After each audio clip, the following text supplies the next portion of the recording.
তো ভাই এটা আমাদের গ্রামের একটা সুরক্ষিত কবরস্থান, চারিদিকে পাঁচিল দিয়ে ঘেরা।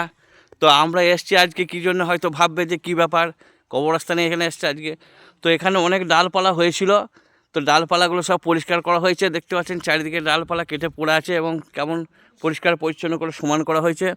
তো এই দিকটা পরিষ্কার করা হয়েছে, আর ওই দিকটা কবর হয়, আর এই দিকটা একদম পরিষ্কার পরিচ্ছন্ন করে রাখা হয়েছে, একদম জিসিবি দিয়ে সমান করা হয়েছে। তো আমরা এসছি এই ডালপালাগুলো একটু কেটে পরিষ্কার করে যে রাখা আছে, তো এই ডালপালাগুলো আমরা এক জায়গায় নিয়ে যেতে এসেছি।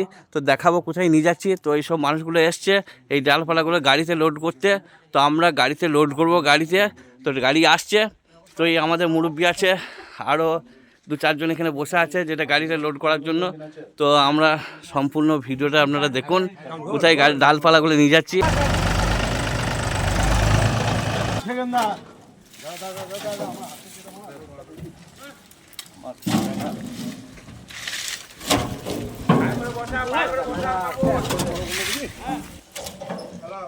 তো দেখতে পাচ্ছেন ভাই আমাদের মুরব্বি আছে সাথে, এবং আমরা 4-5 জন মিলে ওই ট্রলিতে সব লোড করছি ডালপালাগুলো বেছে বেছে।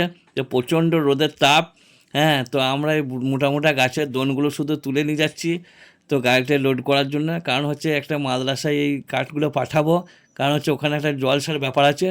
তো সেই পরিপ্রেক্ষিতে আমাদের এই কবরস্থানে যে ডালপালাগুলো তো মাদ্রাসায় পৌঁছাবার জন্য সবাই মিলে আমরা লেগে পড়ে উঠেছি এবং ট্র্যাক্টরে লোড করছি, দেখতে পাচ্ছেন।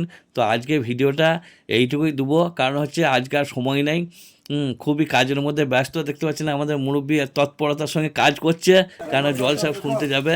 তো ওনাকে আগের দিন থেকে দাওয়াত দিবে বলেছে জলসা কমিটি।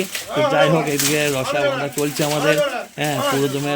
যাই হোক, রসা টসা বেঁধে আমাদের গাড়ি একদম লোড করে একদম পুরো রেডি এবং রাস্তার দিকে রওনা দিচ্ছে মাদ্রাসার উদ্দেশ্যে। তো এই হচ্ছে আমাদের কবরস্থান। তো কবরস্থান সবসময় সুরক্ষিত থাকা দরকার। যাই হোক, এই ভিডিওটা এখানেই।